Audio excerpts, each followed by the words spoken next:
I want you to consider the strangest paradox you may ever encounter. The harder you have worked to change your life, the more you have cemented it in place. Your struggle has been the glue. Your effort has been the seal. Every morning you wake determined to fix, to improve, to overcome, and every night you fall asleep exhausted, defeated, still wanting. This wanting is the poison. It is the confession that you do not have, and the subconscious, that faithful servant, hears only your confession. I want, therefore I lack. Tonight, I will teach you to stop wanting.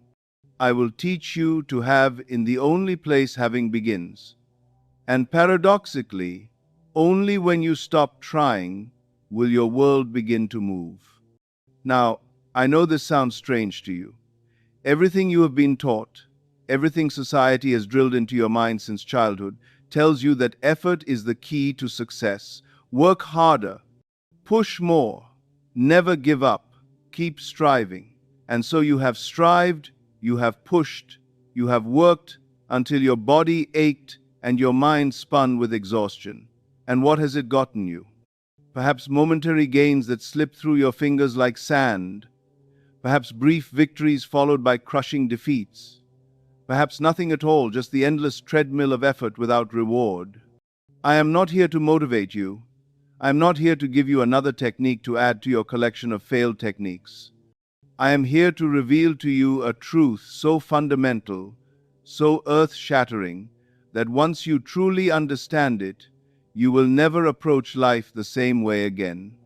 And this truth begins with understanding what you really are. You see, you have been taught that you are a human being trying to manifest a better life. You have been told that there is a universe out there, vast, impersonal, perhaps benevolent, perhaps indifferent, and that your job is to somehow convince this universe to give you what you want. You have been taught to beg, to plead, to visualize, to affirm, to work, to deserve. But I tell you now, with absolute certainty, that this entire framework is wrong. It is not merely incomplete, it is fundamentally, utterly wrong. You are not a human being trying to manifest a better life. You are God, dreaming you are a human being, and you have forgotten how to dream properly. This is not poetry. This is not metaphor designed to make you feel good about yourself. This is the literal truth hidden in every scripture you have ever read and failed to understand. When Moses stood before the burning bush and asked for God's name, what was the answer? I am that I am. Not I was, not I will be. I am, present tense. Eternal presence. And when you say I am afraid, when you say I am poor, when you say I am unloved, you are God, the very creative power of the universe, speaking creation into form. Tonight, I will teach you to reclaim your godhood, not by struggling against your circumstances, but by falling asleep in the state of your wish fulfilled. For what God decrees in the inner chamber, the outer world must obey. There is no other law. There is no other power. There is only consciousness, your consciousness imagining, assuming, and thereby creating the conditions of your life. Now, you may be wondering why you should continue listening. You may have heard words like these before. You may have tried visualization, tried affirmations, tried positive thinking and found that they produced little or nothing. You may be skeptical. You may be tired. You may be on the verge of giving up entirely on the idea that your inner world has any power over your outer circumstances. I understand. I truly do. Because I was once where you are. I was once a man frustrated by the gap between what I knew intellectually and what I could demonstrate practically. I read the books. I attended the lectures. I could quote the principles perfectly. But my life remained stubbornly unchanged. And it was not until I discovered what I am about to share with you tonight that everything shifted. This is not another video about positive thinking. This is not another list of techniques to try and discard when they fail to produce instant results. What I am about to share with you is the single most important instruction I ever received from my teacher Abdullah, and it took me years of practice, failure, and finally surrender to understand why he was so adamant that I master it. The core pain this video addresses is simple but devastating. You have been taught that change requires action. You have been told that you must do something, visualize harder, affirm louder, work longer, believe stronger, and yet, despite all you're doing, your circumstances have remained stubbornly unchanged. Or perhaps they changed temporarily, only to revert to their old patterns. You are exhausted from the effort of trying to be positive while your bank account remains empty. You are tired of repeating affirmations while your relationships remain broken. You suspect, somewhere in the depths of your being, that there is a missing piece, that everyone who has succeeded using these laws knows something you do not. And you are right. There is a missing piece. But it is not another technique. It is not something you add to your practice. It is something you subtract. You see, the great misunderstanding is this. You believe manifestation is about adding something to your day. Another technique, another practice, another belief to hold in your conscious mind. But manifestation is not about addition. It is about subtraction. It is about removing the false self, the wanting self, so that what remains is the self that already has. This removal does not happen through effort. It happens through surrender. And the one moment of your day when surrender is natural, effortless, and inevitable is the moment you fall asleep. Tonight I will teach you that the 2/3 of your life you spend awake is merely a witness to what was determined in the 1/3 you spend asleep. Your waking life is not where creation happens, it is where creation is revealed. The real work, the only work, occurs in those precious moments as you drift from waking consciousness into the subconscious realm.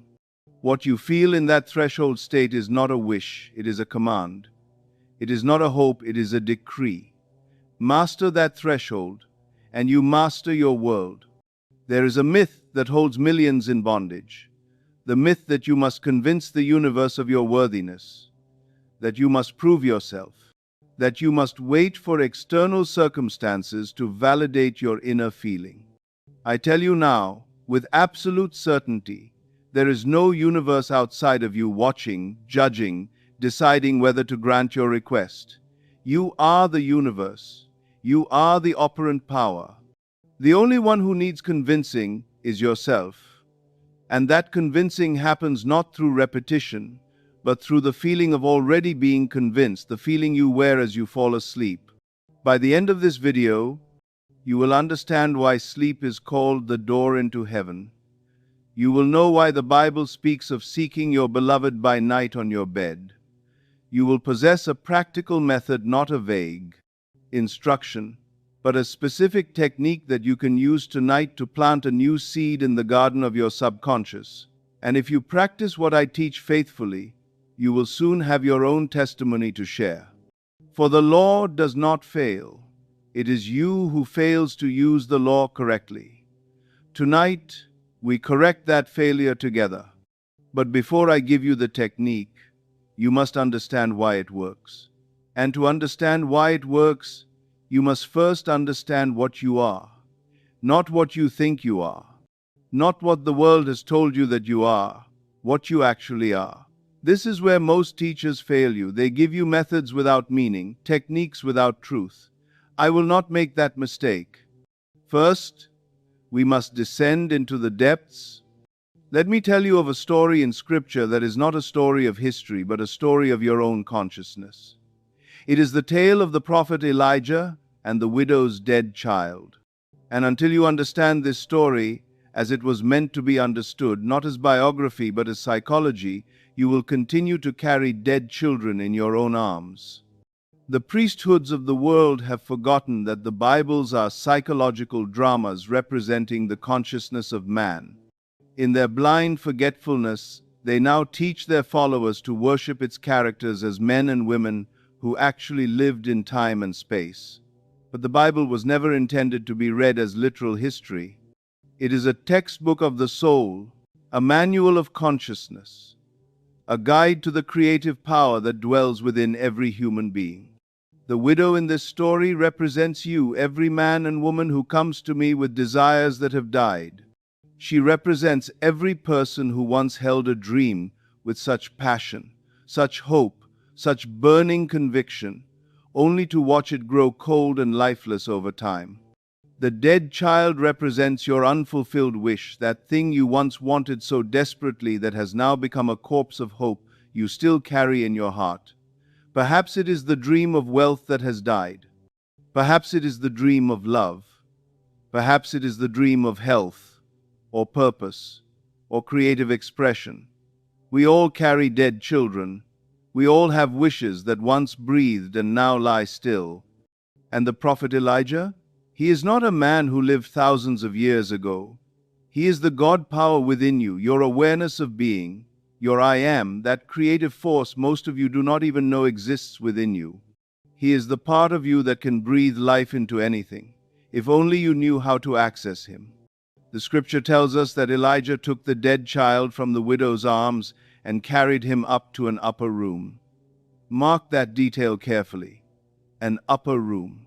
Not a lower room. Not the basement of despair where most of you dwell with your dead wishes. An upper room, an elevated state of consciousness. This is the first key. You cannot resurrect a dead dream while dwelling in the state that killed it. You cannot breathe life into a wish while you remain in the consciousness of lack, of impossibility, of it cannot be done. Elijah went up, he ascended, he raised his consciousness to a higher level, and so must you. Every time you assume the feeling of your wish fulfilled, you are going up to that upper room. Every time you lift your mind from what is to what could be and feel it as real, you are climbing those stairs with Elijah. But notice what else the scripture tells us. He closed the door behind them. He shut out the evidence of the senses. He excluded the noise of the world, the arguments of reason, the testimony of facts. In that private chamber, there was only Elijah and the dead child. There was only the God power and the unfulfilled wish. There was no widow weeping outside the door, reminding him of the impossibility. There was no crowd of skeptics demanding proof. There was only the sacred privacy of imagination. This is why the night is so precious. This is why the moments before sleep are so powerful. Because in those moments, you can close the door. You can shut out the evidence of your senses. You cannot see your empty bank account in the dark. You cannot hear the arguments of your family. You cannot feel the limitations of your circumstances. You are alone with your God power and your dead dream and the possibility of resurrection. And there, in that private chamber, Elijah lay upon the child and breathed into him. What is this breath? It is not air. It is not oxygen. It is the breath of life, the very feeling of reality, of existence, of it is done. Elijah did not pray for the child to live. He did not beg God to restore life. He did not visualize life returning. He became the life. He fused himself with the state of the child being alive. He breathed upon it not air, but awareness. Not oxygen, but I am. This is exactly what you must do with your dead wishes. You must take them into your upper room, your elevated state of consciousness. You must close the door on all evidence to the contrary. And you must breathe into them the breath of fulfilled desire. You must feel them alive, real, present, actual, not as something you hope will happen, not as something you believe might come true, as something that is, as something that has always been, as something so natural, so inevitable, so obvious that you wonder why you ever doubted. And the child lived. The scripture tells us that Elijah returned the living child to the widow and said, "Woman, thy son liveth." And this is what will happen in your own experience. When you properly breathe life into a dead wish, when you assume its fulfillment with such conviction that it becomes real to you in consciousness, the outer world must conform. The dead situation must come alive. The impossible must become possible. The denied must be granted. For there is only one law of creation, and you have just employed it.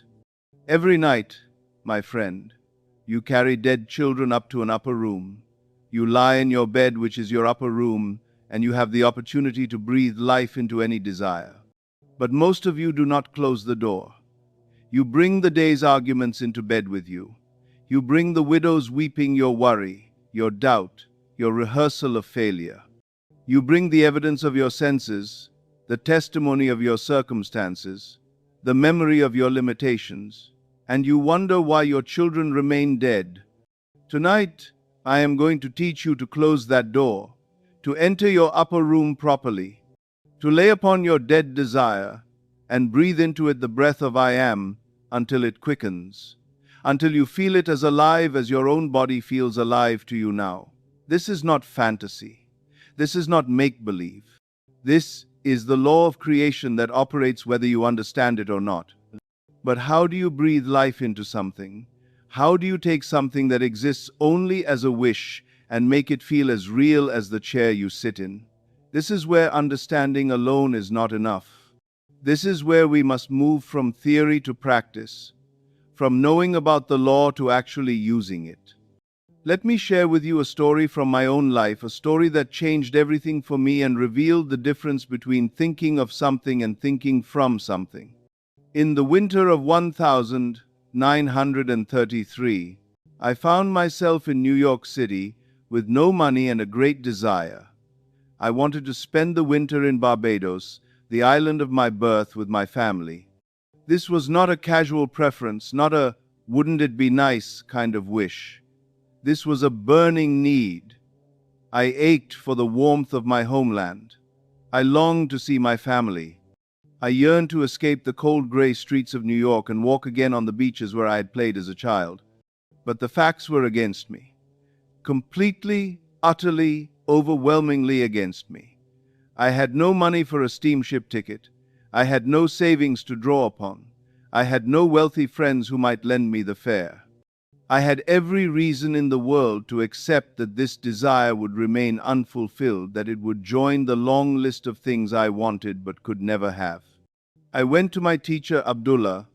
Abdullah was an Ethiopian rabbi who had devoted his life to the study of scripture as psychology, to understanding the Bible not as history, but as a revelation of the creative power of consciousness. I went to him because I respected him, because I had learned much from him, and because I was desperate. I told him of my desire and my impossibility.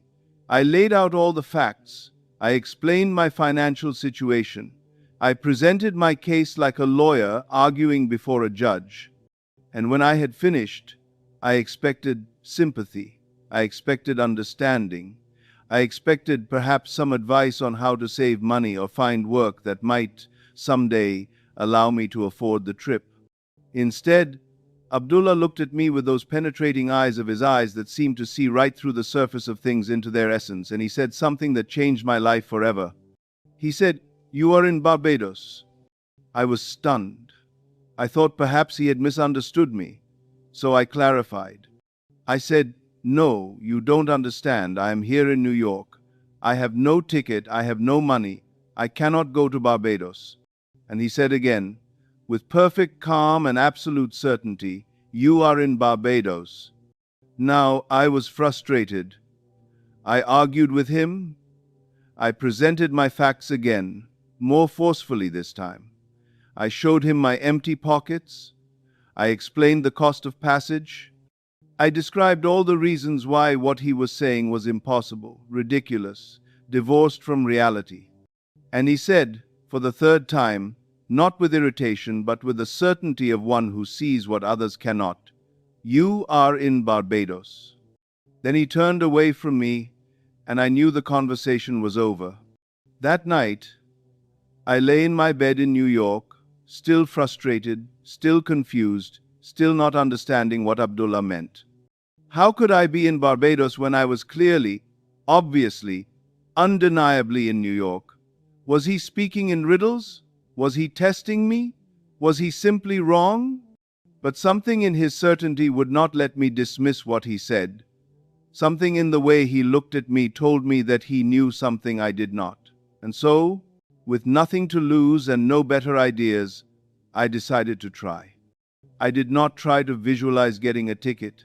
I did not try to imagine money appearing. I did not think about Barbados. Instead, I thought from Barbados. Do you understand the distinction?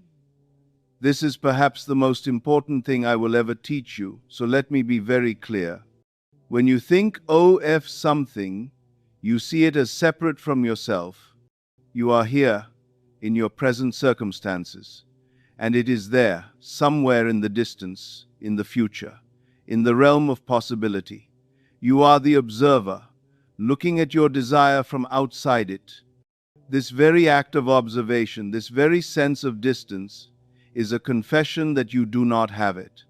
And the subconscious, that faithful mirror, reflects back your confession. You do not have it. But when you think from something, you are no longer observing it, you are in it. You are not looking at your new home from outside. You are sitting in your living room, looking out the window. You are not watching yourself in a happy relationship from a distance. You are in the relationship, speaking to your beloved, feeling their presence beside you. You are not witnessing your success from the perspective of someone who wants it. You are at your desk, in the position, doing the work you love. That night, I lay in my bed in New York, and I fell asleep in my father's house in Barbados. I did not see a mental picture of Barbados from New York. I was not a man in New York visualizing an island far away. I was in Barbados. I saw New York from Barbados as something far away, something I had left behind. I felt the tropical air on my skin. I smelled the sea. I heard the sounds of my family around me, the voices I had grown up with, the laughter of my brothers and sisters. I was not trying to get there, I had arrived. This is what Abdullah meant when he said, "You are in Barbados." He was not speaking of a future event. He was not making a prediction. He was speaking of an imaginal fact, and imaginal facts are the only facts that truly matter, for they are the causes of physical facts. Night after night, I fell asleep in Barbados. Not once did I fall asleep wanting to go to Barbados. Wanting is a confession of lack. To want something is to admit that you do not have it. And the subconscious hears that admission and faithfully produces more of the same, more wanting, more lacking, more of the consciousness of not having. Instead, I fell asleep being in Barbados. Being is an affirmation of possession. To be somewhere, to be someone, to be in possession of something, this is the language the subconscious understands. Not I want to be, not I hope to be, not I'm trying to be, simply I am. Within a month, just 1 month, I received a letter from my brother. In it was a steamship ticket and money for expenses. He wrote that he had been seized by a sudden, inexplicable desire to gather the family together for Christmas, and could I please come? Now, think about this. My brother was thousands of miles away. He had no knowledge of my wish. I had not written to him asking for help. I had not hinted or suggested or pleaded. I had simply occupied a state, the state of being in Barbados, and the entire world, including my brother, rearranged itself to confirm that state. He was my bridge of incidents. He was the means the universe used to bring the imaginal fact into physical reality. I did not make my brother send that ticket. I did not manipulate his mind. I did not reach out through space and plant a thought in his head. What I did was far simpler and far more powerful. I assumed the feeling of the wish fulfilled and the world conformed. This is the law. It is not magic in the sense of something supernatural or miraculous.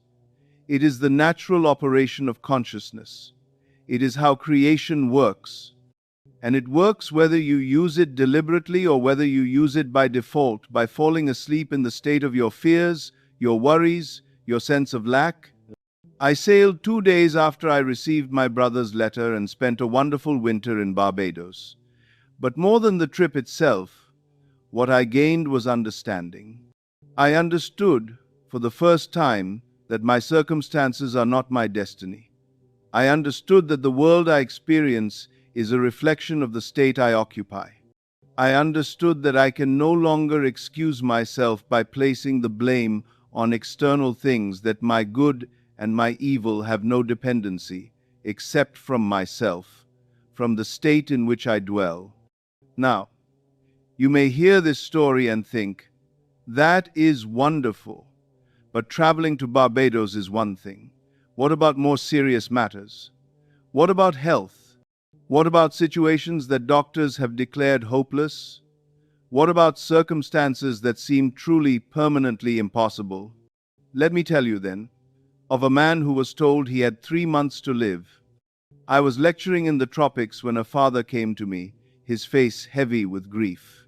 His son, a young man in his 30s, in what should have been the prime of his life, had been diagnosed with an incurable disease. The doctors had examined him thoroughly. They had run every test. They had consulted specialists. And the verdict was unanimous. There was nothing to be done. He had 3 months to live, perhaps less. The father asked me if I would visit his son. He had heard me speak of consciousness, of imagination, of the power of assumption. He did not fully understand what I taught, but he was desperate enough to try anything, believe anything, do anything that might save his boy. I agreed to go. When I arrived at the house, I found the young man in bed, barely able to speak. His wife was there, her eyes red from crying. His small children were there, too young to understand what was happening, but old enough to sense the shadow that had fallen over their home. And I could feel it too, the presence of death. Not physical death, not yet, but the death of hope. Everyone in that room had already accepted the verdict. They were not nursing a sick man. They were mourning a dying one. The young man looked at me with eyes that held only resignation. He had fought as long as he could. He had hoped as long as he could. And now he was tired. He was ready to surrender not to life, but to death. I sat beside his bed and I spoke to him plainly. I did not offer false comfort. I did not promise that everything would be all right. I did not pretend that his situation was anything other than dire. What I did was far more radical. I told him the truth about consciousness. I told him there was only one solution to any problem, and that solution was a change of attitude. Not a change of medication, not a change of doctors, not a change of treatment, a change of attitude, a change of state, a change of the consciousness in which he was dwelling. He was too weak to argue with me, which, as it turned out, was a blessing. People who are strong often argue themselves out of their own salvation. They have enough energy to maintain their doubts, enough vitality to cling to their limitations. But this young man was past all that. He simply listened. I told him that consciousness is the only reality, that the condition of his body was simply an outpicturing of his consciousness, that the disease was not the cause but the effect, the physical manifestation of a state of mind he had been occupying. I told him that if he could change that state, not by fighting the disease, not by denying it, not by pretending it wasn't there, but by occupying a new state entirely, his body would have no choice but to conform. Then I gave him a specific instruction. I told him, every night, as you fall asleep, I want you to see your doctor's face, but I do not want you to see the face of a man delivering bad news. I do not want you to see the face of a man who has given up hope. I want you to see the face of a man who cannot believe what he is seeing. I want you to see amazement, incredulity, shock. I want you to hear him say, over and over, "It's a miracle. It's a miracle." I paused and looked into his eyes. Do not merely visualize this, I said. Feel it. Feel the reality of hearing those words. Feel the joy of witnessing his amazement. Feel the certainty that something has happened that defies all medical explanation. Fall asleep with that feeling as real to you as the sheets beneath your body. His wife, who had been listening intently, spoke up. She asked if she could help, if there was something she could do as well. I told her yes. I told her to practice the same thing from her perspective. Every night, she was to see her husband strong and well. She was to imagine their life together, continuing, not fighting for survival, but flourishing. She was to see him playing with their children, going to work, doing all the things a healthy man does without thinking. She was to feel the naturalness of it, the normalcy of it, as though the crisis had never occurred. They both promised to do exactly as I instructed. The following day, I sailed for New York. For several months, I heard nothing. Then, one day, a letter arrived. The son had made a complete recovery. The doctors called it a miracle. They had no explanation. The disease that should have killed him had simply stopped, reversed, vanished. Tests that had shown death now showed life. Numbers that had spelled doom now spelled health. His body, which had been a temple of disease, had become a temple of vitality. When I next visited the tropics, I met him in person. He was vigorous, healthy, energetic, running his business, enjoying his family, living a life that should have been impossible. He told me that from the day I left, he never once entertained doubt. He had been too weak to doubt, and in that weakness, he had found his strength. He did not have the energy to argue with the technique, to analyze it, to question whether it would work. He simply did what I instructed. Night after night, he fell asleep seeing his doctor's amazed face, hearing those words, "It's a miracle." Night after night, he fell asleep in the state of already being well and strong. And the subconscious, that faithful servant, that divine mother who gives form to whatever we impress upon her, had no choice but to conform his body to his assumption. Now, 4 years after his recovery, he remains convinced that the only reason he is alive is due to his successful use of the law of assumption. The doctors still have no explanation. Medical science has no category for what happened to him, but he knows. And now you know too. These stories are not entertainment. They are not here to inspire you with a warm feeling that fades by morning. They are case studies in the operation of a law as